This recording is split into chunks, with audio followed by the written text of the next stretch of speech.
Hi, everyone. Hope that you are all having a fantastic week and that you are settling into the course. As always, if you have any questions, don't hesitate to contact me. Also, please feel free to ask questions in the discussion area. I bet you're not the only one with that question. This week, some of the topics that we will be covering are surveys, questionnaires, independent and dependent variable. Oftentimes, surveys and questionnaires can be the beginning of trying to answer a question. For example, how are soldiers feeling when they come home? Are they feeling different than sailors or Marines? A survey or questionnaire might be a great way to grasp this information. Another example might be, how do college students feel about their classes? Do their responses online and face-to-face students differ? Do their preferences differ? This would be another great area for questionnaires and surveys to be used. Can you think of other examples? Surveys typically request our opinion on some topic or issue that is of interest to the researcher. Different types of surveys are descriptive and analytic. A descriptive survey seeks to determine what percentage of the population has a certain characteristic, holds a certain opinion, or engages in a particular behavior. Great examples of these types of surveys that you have seen before are the Gallup poll or the Nielsen television ratings. An analytic survey seeks to determine what the relevant variables are and how they might be related. Pilot testing is generally necessary to determine the type of questions that will be used in the final survey instrument. These are a number of steps for developing a good survey or questionnaire. Decide what type of instrument to use. How will the information be gathered? Will you use a mail survey, conduct a phone interview, or conduct a survey in person? Will you use trained interviewers? Step 1 is to decide what type of instrument to use. How will the information be gathered? Step 2 is to identify the types of questions used. Step 3, write the items. They should be clear, short, and specific. Use familiar vocabulary and be at the reading level of individuals you intend to test. Step 4, pilot test and seek opinions from knowledgeable others, experts. It is important to ask others, especially professionals, who have used this information in the area that you're interested in to review your items. They may be able to detect biases and unintended wording that you may not have considered. Step 5, determine the relevant demographic data to be collected.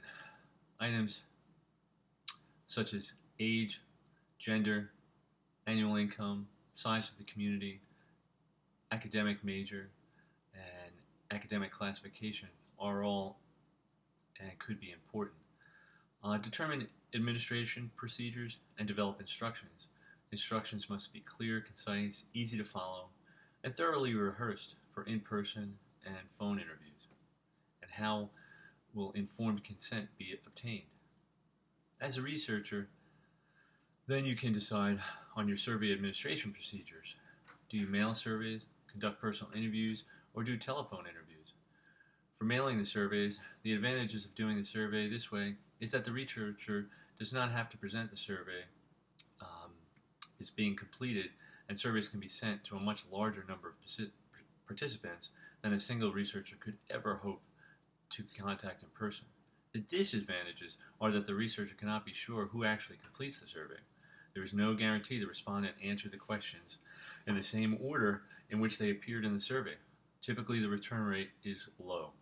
The military, in general, is the only exception that has return rates sometimes in the area of 50 to 80%, whereas civilian researchers have return rates typically between 20 and 30%. The advantage of conducting a survey using personal interviews is that when a trained interviewer administers a survey in a respondent's home, the response rate climbs dramatically. The trained interviewer is able to clarify ambiguous questions, make sure that all questions are answered in the proper sequence, and generally assist with any problems that respondents may have. The disadvantage of using a personal interviewer is the potential for considerable expenditure of time and money exists. People are also not always home. The advantage of conducting telephone interviews is it's easy to create random samples with random digit dialing. 95% of households in the United States have telephones. Computer technology also allows responses to be entered directly as they are made, and the use of text interviews are now being explored. The disadvantages of telephone interviews is that incoming calls may be screened and potential respondents lost. It is easy to say no to a phone interview. You can't use visual aids to clarify questions, and one cannot evaluate nonverbal cues such as facial expressions, gestures, and posture, and it is more difficult to establish rapport. Tests and inventories are designed to assess a specific attribute, ability, characteristic possessed by the individual being tested. A few popular personality tests are the Myers-Briggs Personality Inventory, the Minnesota Multiphasic Personality Inventory, and the California Personality Inventory. Some characteristics of good tests and inventories is that the test is valid. The validity of a test or inventory has validity when it actually measures what it is supposed to measure. There are different types of validity. Content validity indicates that the test items actually represent the type of material that are supposed to test. A panel of expert judges is often used to assess the content validity of test items. Concurrent validity is established when a score on a test or inventory agrees with other measures, such as aggression score on a test agrees with a clinician's assessment. Criterion validity established when a test score compares favorably with predicted future outcome, such as SAT score and college success as a freshman. Another great quality of a solid test or inventory is reliability.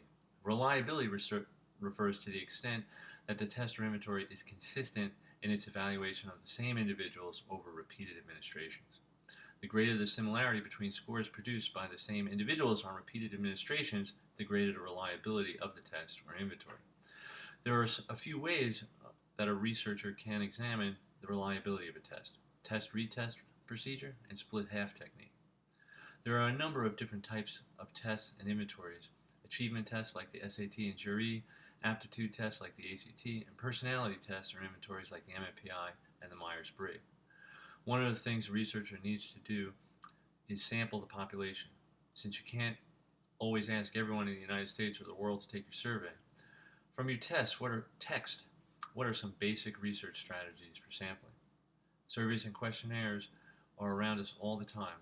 From ESPN polling what sports folks feel about the greatest play of the last decade or the last weekend, to CNN trying to figure out what is the important state or demographic to the upcoming election. Surveys and questionnaires can be important starting points to more in-depth research. Well, that's it for this lecture for this week, for Module 3. Hope you have a great week, and as always, we'll see you around campus.